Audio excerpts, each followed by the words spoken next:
Hello, wonderful people. Previously, I made a video that got a lot of atheists to begin to attack my channel. Too much!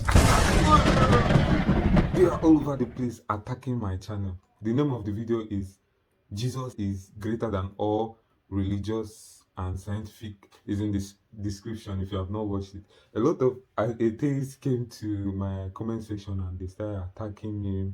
They started, like, they said a lot of things. I'm going to read one of them, and after that I will play a video that will shatter all logic that atheists always come up with in destroying the evidence of the existence of God.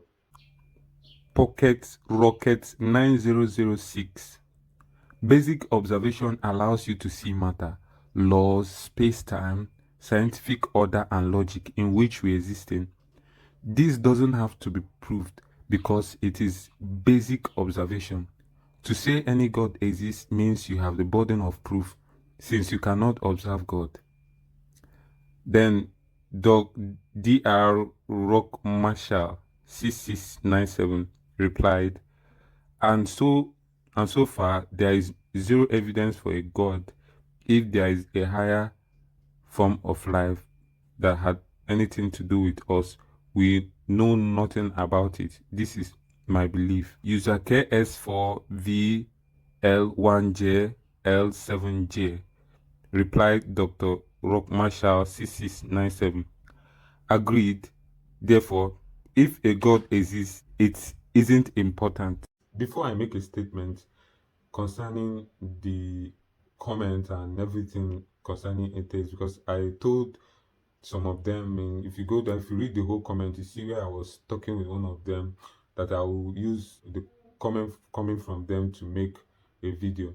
So it's going to be elaborate, but before I even make a statement, I want to play a video from Cliff, a very popular Christian father that is trying to enlighten young people that have a lot of questions about religion and stuff like that. So I want you to watch this video. After watching it, then we proceed. I mean, it's entirely possible that it's in God's plan for one thing to turn into another, and Okay. here we are. The Bible never answers the question, what process did God use to create? So therefore, I can't tell you, well, the Bible says that this is how God created, because the Bible doesn't say. So I'd be filling in the gaps. That'd be dishonest, right? I can't say the book says this when the book is silent. So I don't know from the Bible how God created. So I turn to science to understand what is most probable, what is most likely in light of the evidence. Does that make sense? See, why is this valuable, this wristwatch? Because it was made for a purpose, to tell time, keep time, right? But if it's just an accidental collection of metal and glass, it doesn't have any real value. See, there's got to be purpose. And if there is no God, there's no purpose for you or me. If that watch appeared out of thin air, it Yeah. wasn't created with a purpose, but it exists, and to you, it serves a purpose. We're here. Right. We're capable of feeling love, giving value, which is something that's in our heads. Yes? So value exists because we exist. Okay. And that's what I'm arguing. I'm arguing you exist, and your experience of reality is that life has got to have purpose. Because there's an innate drive within you for purpose. And I'm saying that's a piece of evidence that God has left that he exists. Because you know you're not just an accident. There's longings within you for meaning and purpose. In fact, you can't live your life without attaching meaning and purpose. So if meaning and purpose are so important to you and to every single one of us, is that not God knocking hard on your door saying, open up, I'm here, I created you for a purpose? The reason I cannot be an atheist, say there is no God, is because there are 6 miracles that every atheist believes in. But there's no miracle worker. First miracle, existence comes from non-existence, the Big Bang. What's before the Big Bang is nothing. The problem is there's only one thing you get from nothing, and that is nothing. You never get something coming from nothing. So my atheist friends have a real problem. My atheist friends believe, oh no, you do get something from nothing. Well, how does that happen? By accident. Second miracle that my atheist friends believe in is order comes from chaos. Baloney. You don't get order coming from chaos. Third miracle that my atheist friends believe in. Life comes from non-life. Baloney. You never get plant life coming from non-life. You never get animal life coming from non-life. You never get human life coming from non-life. Life comes from life. And yet my atheist friends believe, no. Life comes from non-life. Before the Big Bang, no life, and all of a sudden we have life. Fourth miracle my atheist friends believe in is the personal comes from the non-personal. I'm sorry. That's baloney. You don't get the personal from inanimate matter. You get the personal from a person, not from inanimate matter. Fifth miracle that my atheist friends believe in is reason comes from non-reason. That's baloney. You don't get reason coming from non-reason. The rational comes from the rational. A human mind comes from a human mind, a mom and a dad with a rational mind. You never get the rational coming from the non-rational. And sixthly, my atheist friends have a sixth miracle they believe in, and that is morality comes from matter. No God, no personal being who's just and good, just matter and energy, and all of a sudden we've got morality. So my atheist friends believe that morality comes from matter. That's a miracle. You don't see that ever happening? That's a miracle. The only problem is my atheist friends do not have a miracle worker. See, that's why I'm not an atheist. That's why I'm a theist. Has nothing to do with Jesus right now. We're not talking about Jesus, obviously. We're just talking about God versus no God.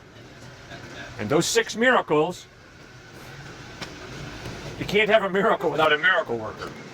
You can't have what I just went through with you without some type of God.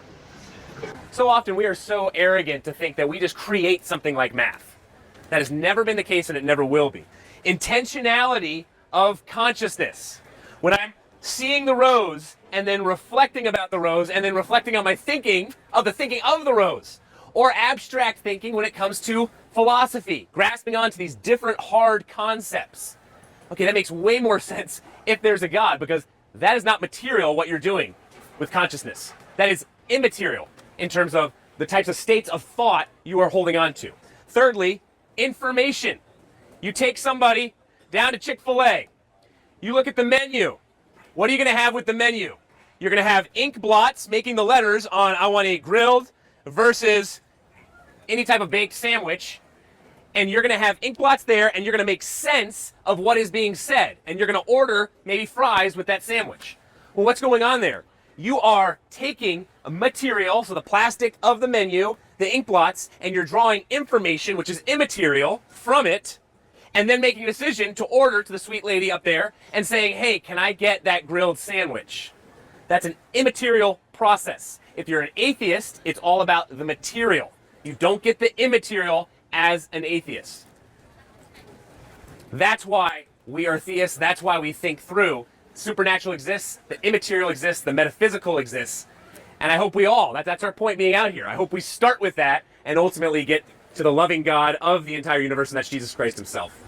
Okay, now that was fantastic, all right? I hope you guys remember that analogy. Menu, every time you look at a menu, ink and paper. And then what do, Stuart? You make sense of the ink and paper, Yeah. and you start to read in a very organized, intelligent sort of way, and then draw information from it, decide in your consciousness what exactly it says, and then your motive for what you want, and then order. And so that's an information drawing process that ultimately is immaterial and doesn't make sense from a We all materialistic get that. perspective. That's a key point. The concept of believing in God is not compulsory. It's something that one has to understand and digest his or her mind, and agree with it. So the essence of this video is not to make anyone or by compulsion in any way, but to logically get you into the conclusion of why it is more profitable to believe in God than not to believe. First of all, in the guy's question, he was talking about Big Bang theory, nothing bringing forth something, or the concept of everything coming from nothing, or that coming from chaos. So if you look at the logic explanation of the two, you figure out that it is even the atheist that is being illogical in their understanding, because everything has to come from, everything is, for a religious person, everything has to come from a point of stuff or something, so that the thing that you may call chaos is a type of grand order that goes beyond your comprehension, and the thing that you call chaotic or random energy might be a frame of personality that you cannot be able to understand within the consciousness or the frame of consciousness that you are set to observe. Let's not forget that we are just in a fragment of consciousness, we are just in a frame of consciousness, and being a kind of person that is within a frame of consciousness, and you're seeing that all other, that the whole thing around you is just a a, a random chaotic energy, I think is something that is so, like, is even the thing that is most superstitious, because like begets like. So you can't tell me that you are functional, that you are fully conscious, and that you are aware of everything in your environment, and then the rest of the universe is made up of just mindless energy. It's very ridiculous. So if you're an atheist, I want you to look at this video and remember that you have to be humble. It's only a fool that says there is no God.